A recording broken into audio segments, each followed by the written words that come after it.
Now we have read about the wide variety of the cotton textiles which were demanded in the Europe.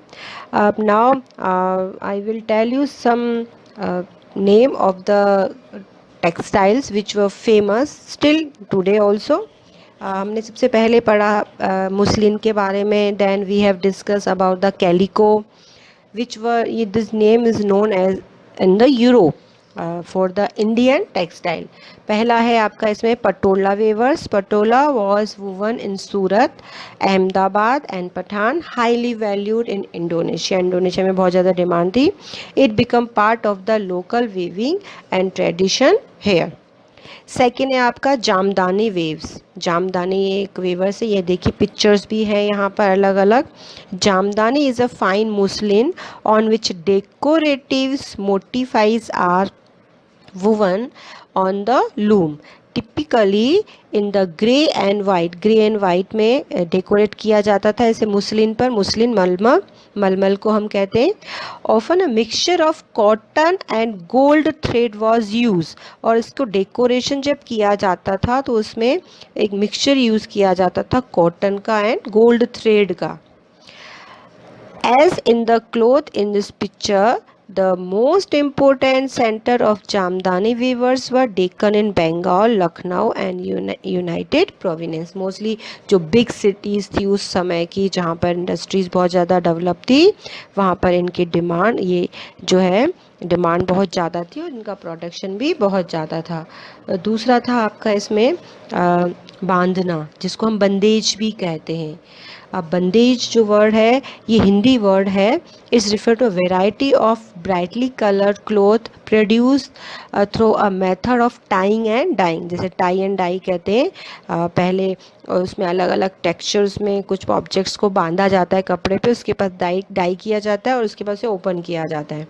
तो बंदेज जो आज भी हम use करते हैं जो बांधना है बांधना इसका पुराना नाम है जिसे टाई एंड डाई और बंदेज के नाम से हम आज देखते हैं. आज ये बहुत ज़्यादा फेमस है स्पेशली राजस्थान में. तो कुछ इन टेक्सचर्स का कॉटन के जो टेक्सटाइल्स है इनका आपको नाम याद रखना है. कहाँ से ये वर्ड इमर्ज हुए, इनका मतलब क्या है. एक बार फिर से मैं रिपीट कर रही हूँ. सबसे पहले मुस्लिन आया था, word that acquire white currency. एक ऐसा कपड़ा जो बहुत ज़्यादा महंगा होता था.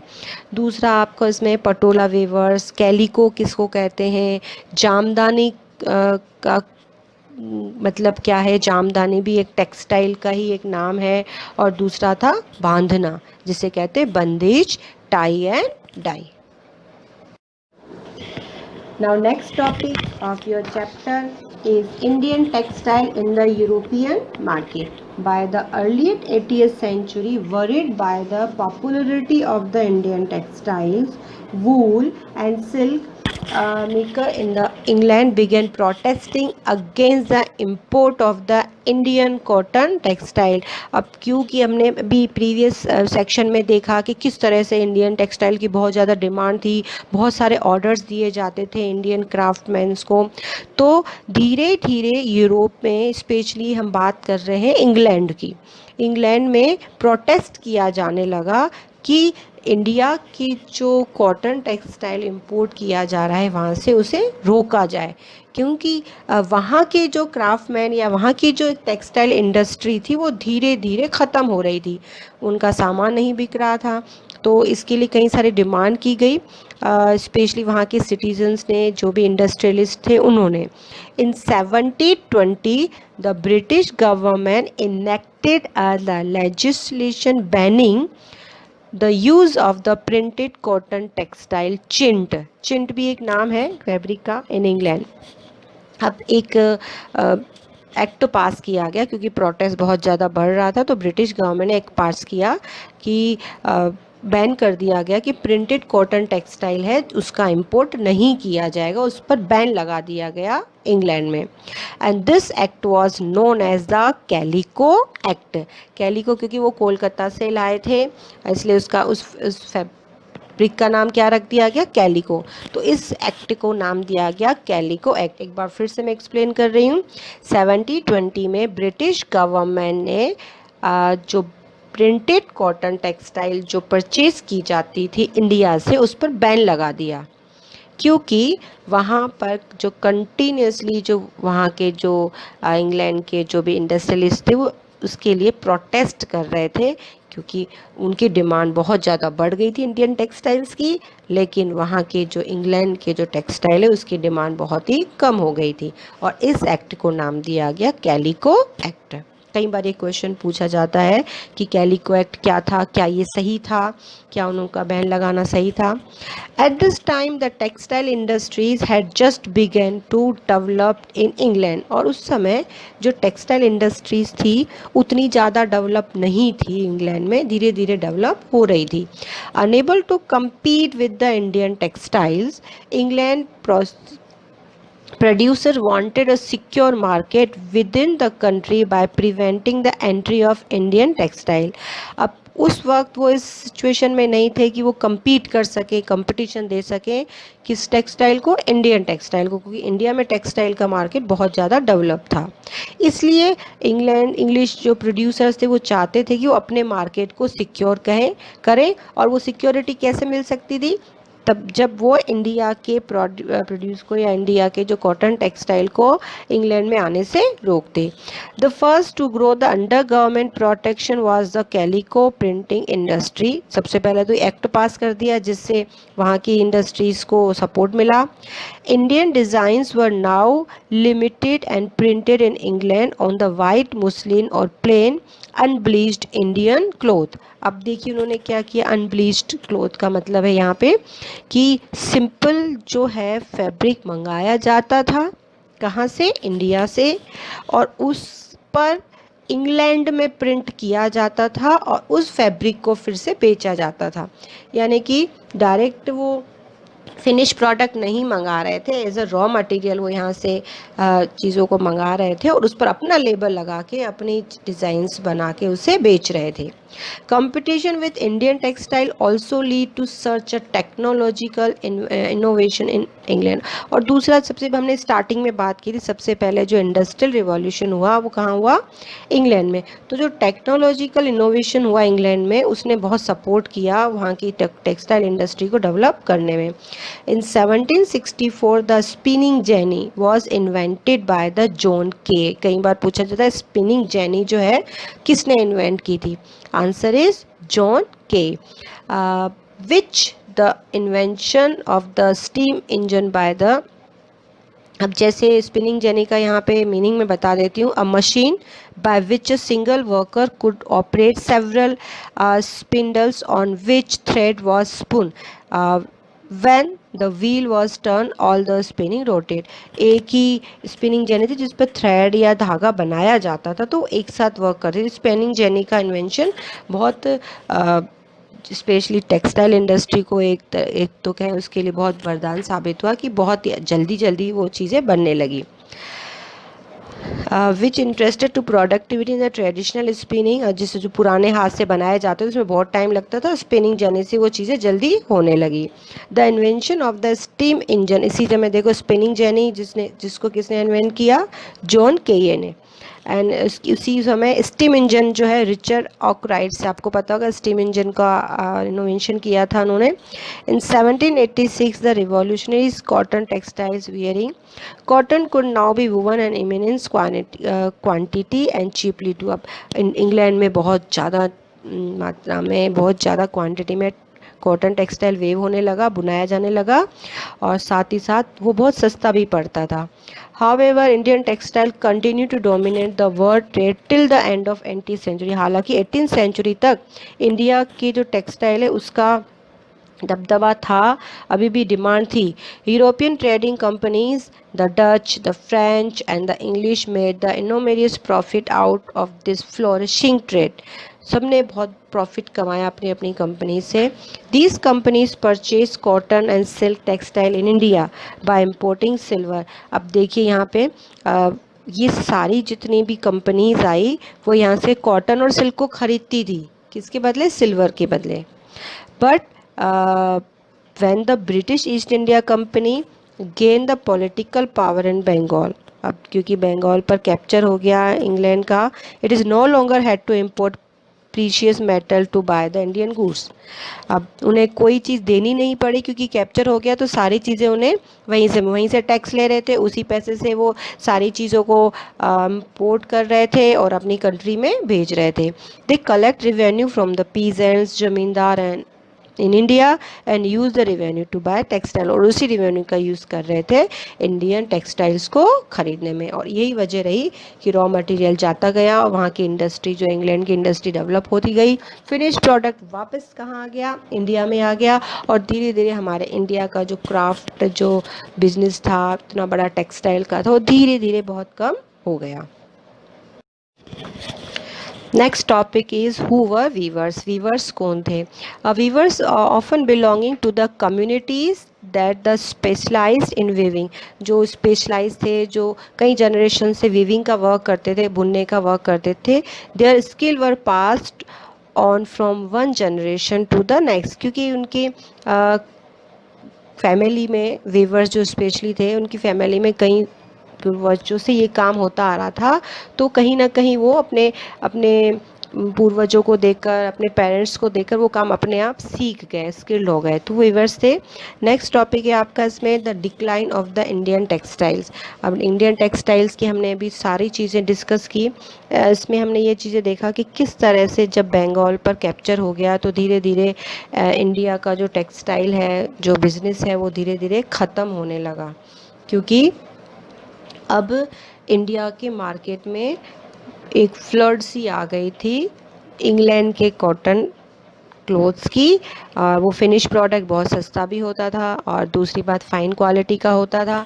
अब हो तो क्या रहा था कि यहाँ से रॉ मटेरियल जा रहा था और वहीं से फिनिश प्रोडक्ट आ रहा था, तो धीरे धीरे अनएम्प्लॉयमेंट बहुत ज़्यादा बढ़ गया।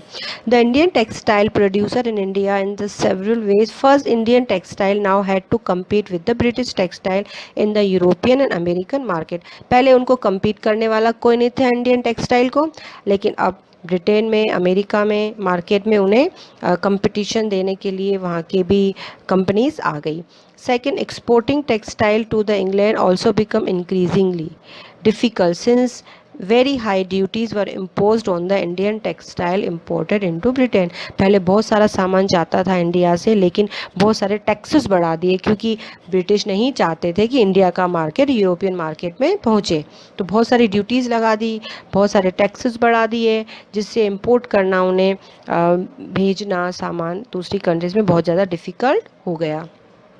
अब एक बात और हुई यहाँ पे, जो जितने भी ट्रेडिशनल मार्केट थे अफ्रीका में, अमेरिका में, यूरोप में, वहाँ सब जगह जो है इंग्लिश जो ब्रिटेन था उनके प्रोडक्ट्स आ गए, कॉटन टेक्सटाइल्स आ गए, और thousand of viewers in India were now thrown out of employment. कई सारे जितने भी लोग, क्योंकि बहुत ज़्यादा बिजनेस था टेक्सटाइल का, वो सब ख़त्म हो रहा था, तो अनएम्प्लॉयमेंट बहुत ज़्यादा बढ़ गया।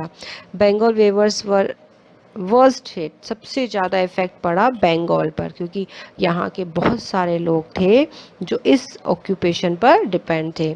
अब सबसे पहले तो इंग्लिश एंड यूरोपियन कंपनीज़ ने जो इंडियन गुड्स को ख़रीदना बंद कर दिया, और उनके जो एजेंट्स जो होते थे, जो इन लोगों को एडवांस देते थे, वो भी उन्होंने देना बंद कर दिया था।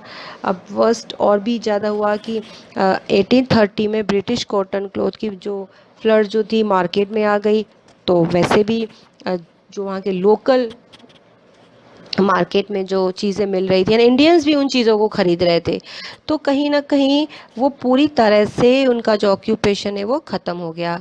अब जितने भी thousands of rural womens who made living by spinning cotton thread were rendered jobless, हज़ारों लोग क्या हो गए? जॉबलेस हो गए, तो कई सारे इफ़ेक्ट पड़े। इसके बाद ये सिचुएशन काफ़ी टाइम तक चली। नेक्स्ट टॉपिक है इसमें कॉटन मिल्स केम अप। अब कैसे चीज़ें रिकवर हुई? फर्स्ट कॉटन मिल जो है इंडिया की, वो सेटअप इन स्पिनिंग मिल इन बॉम्बे इन 1854। सबसे पहले इंडिया में कॉटन टेक्सटाइल मिल सेटअप की गई 1854 में।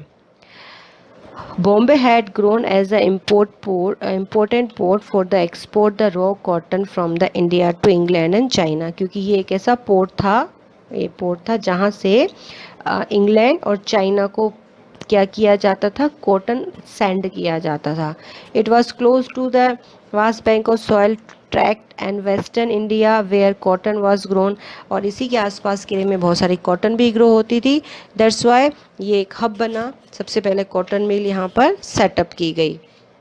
इसके बाद 1900 तक हमारे इंडिया में टोटल 84 मिल्स स्टार्ट हो गई, जिसमें कई सारे जगह है, बॉम्बे था, इसके बाद है जो गुजरात है, गुजरात में भी मिल सेटअप की गई। अदर्स कई सारी सिटीज़ और भी थी, जैसे अहमदाबाद है, वहाँ पे 1861 में मिल सेट की गई। कानपुर है, कई सारी जो आज भी बहुत ज़्यादा फेमस है जो टेक्सटाइल्स मार्केट में, तो वहाँ पर धीरे धीरे कॉटन मिल स्टार्ट की गई। बट कहीं ना कहीं फाइनेंशियली इंडिया इतना प्रॉस्पेरियस नहीं रहा था जैसा कि पहले था। धीरे धीरे सारी चीज़ें आई, लोगों को एम्प्लॉयमेंट भी मिलने लगा, लेकिन जो सिचुएशन पहले थी वैसी सिचुएशन नहीं रही। Now we will discuss about the iron and steel industry in the India. Cotton textiles we have discuss, सारी चीज़ें मैंने बहुत अच्छे से बताई है। इसके अलावा भी कई सारी ऐसी चीज़ें हैं, इसमें आप बुक रीड करेंगे अच्छे से, सारा चीज़ें मैंने एक्सप्लेन किया है। बट इफ़ यू थिंक, वैसे तो इस चैप्टर में सिर्फ 2 ही इंडस्ट्रीज़ हैं, इसका मतलब ये नहीं बाकी इंडस्ट्रीज़ थी नहीं, पर ये जो 2 मेन इंडस्ट्री थी तो इसके बारे में हमने इसमें डिस्कस किया है। Now we will start the iron and steel factories came up in India. किस तरह से आयरन स्टील इंडस्ट्रीज़ इंडिया में आई और बूम हुआ, एक बहुत रिवॉल्यूशनरी चेंजेस हुए इंडिया में। Now we will discuss about the iron and steel factories came up in India। किस तरह आयरन स्टील इंडस्ट्रीज़ जो हैं सेटअप की गई, पहली आयरन स्टील इंडस्ट्री कौन थी, किस तरह से सेटअप की गई, क्या उसकी हिस्ट्री है, उसी के बारे में। The year was 1904, 1904। In the hot month of April, the Charles Weld and the American geologist and the Darabhai Tata, the eldest son of the Jamshedji Tata, were traveling in Chhattisgarh in search of the iron ore deposit। वो search कर रहे थे, जमशेदजी जो टाटा के जो eldest son थे, कि ऐसा उन्हें एरिया चाहिए था जहाँ पर उन्हें आयरन स्टील जो आयरन है वो मिल सके और उसी के आसपास वो इंडस्ट्री सेटअप कर सके। They had spend many month on the costly venture looking the sources of good iron ore to set a modern iron steel industry in India। उन्होंने अपनी पूरी लाइफ का बहुत बड़ा पार्ट इस पर मतलब स्पेंड किया सर्च करने में। एक वो उनका सपना था कि वो एक iron and steel plant India में, modern iron steel plant India में ओपन करें। Jamshedji Tata had decided to spend a large part of his fortune to build a big iron and steel industry in India, but this could not be done without the identify the sources of fine quality iron ore। कई सारी problems आई, कई जगह उन्होंने देखी, कहीं पर iron ore था तो कहीं पर वाटर नहीं था, कहीं पर क्लाइमेट का प्रॉब्लम, सारी चीज़ें उनके अकॉर्डिंग नहीं थी, बट उन्होंने स्टिल सर्चिंग स्टार्ट की। A few years later, a large area of forest was cleared on the bank of river Sabarnakha to set up the factory and industrial township। Jamshedpur, एक इसका नाम आपने सुना है, एक बहुत बड़ा आयरन स्टील प्लांट है जमशेदपुर में।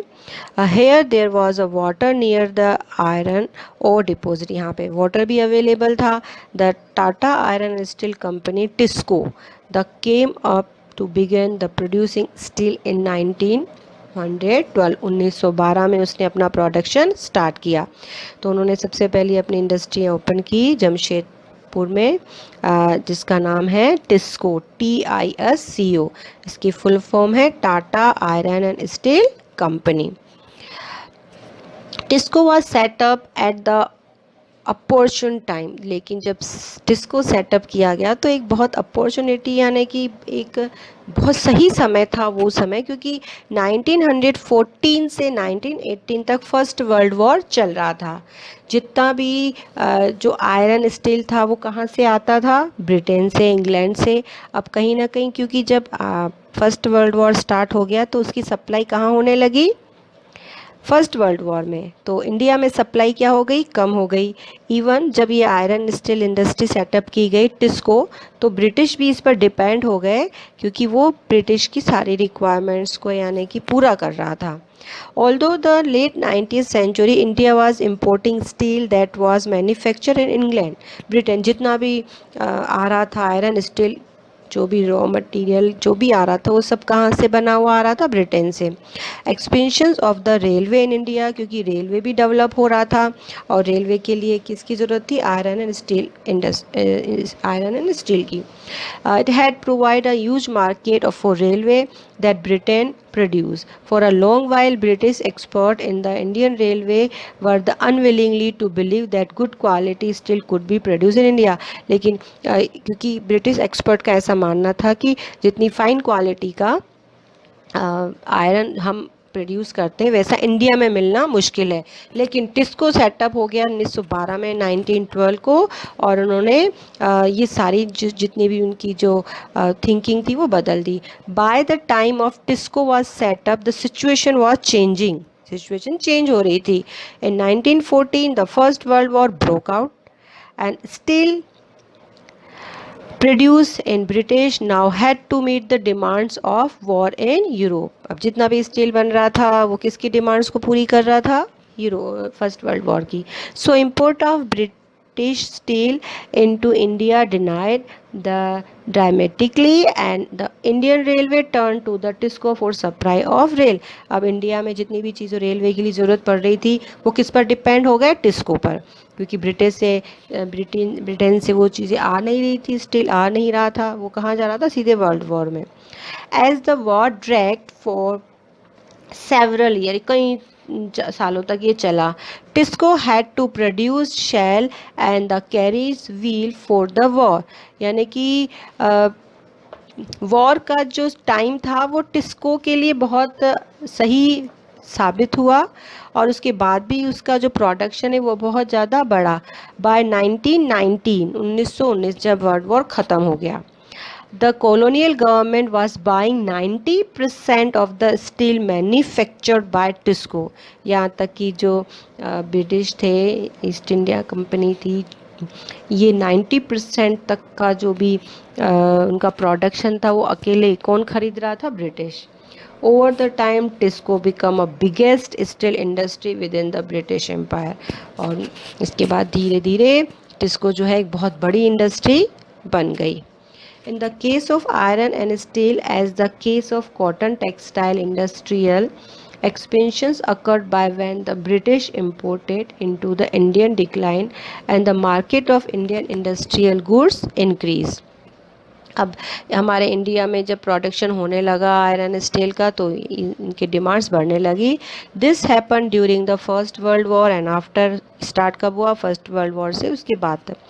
As the nationalist movement developed and the industrial classes become the stronger, the demand of government protection become louder, struggling to retain the control over India, and British government had to concede many of these demands at last decades of the colonial rule.